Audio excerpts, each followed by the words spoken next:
چې وخت کې د سړي نه داسې کار وشي چې انسانیت هم د هغې تقاضا نه کوي چې انساني قدرې بې حیثیتي انسان نو هغه هم دا کارونه نه کوي خو چې کله په سړي کې انسانیت ختم شي که نه انسانیت نو دا بې عجیبه کارونه کوي او چې کله په سړي باندې سترګې پټې شي نو دا هم بیا ډېر عجیبه کارونه کوي. تاسو وګورئ دې ته دا سپی او خولې له مضبوطه تړلې ده د یو تعویز د وجې نه چې تعویز یې له په خوله کې ورکړی دی او پاس یې له پسې خوله بنده کړې ده. دا به هغه کس کوي چې په کم کې بیخي انسانیت نه وي.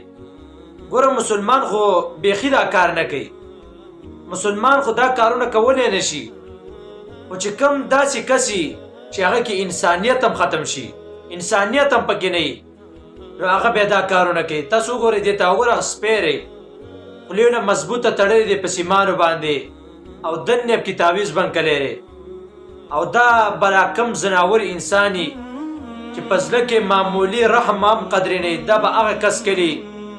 او دا کم عامل چې کم تعویزګري هغه له دا تعویزونه ورکوي چې دا په سپي په خوله کې به کېدی یا به د مړي په خوله کې کېری او یا به قبر ته ورواړتی.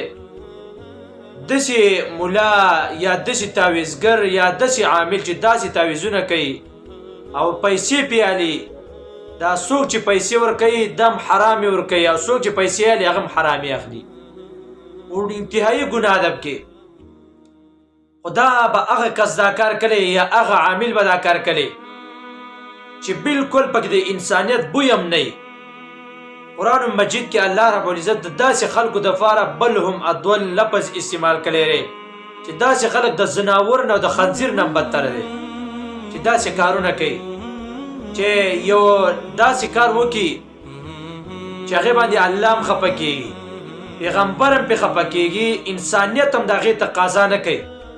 چا له تعویز ورکړي او تعویز کې ورته ووایې یو خو داسې تعویزونه کول چې په هلک باندې تعویز ماله وکړه یا په جینۍ باندې تعویز ماله وکړه او زه به له دومره پیسې درکړم، یو خو دام کول حرام دي. بیا د حرامو د پاسه حرام کاردار چې په سپي په خوله کې تعویز کېده یا او د مړي خوله کې تعویز کېده او یا لا چې قبر ته را تعویز ورواړته وه، داسې عاملان هم شته دی. د الله رب العزت عذاب ته دعوت ورکوي.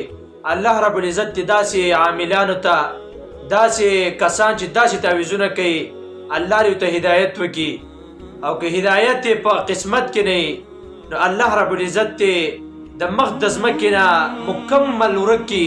قسمه خلکو د وجې نه دې ځناورو ته خو عذاب نه وي.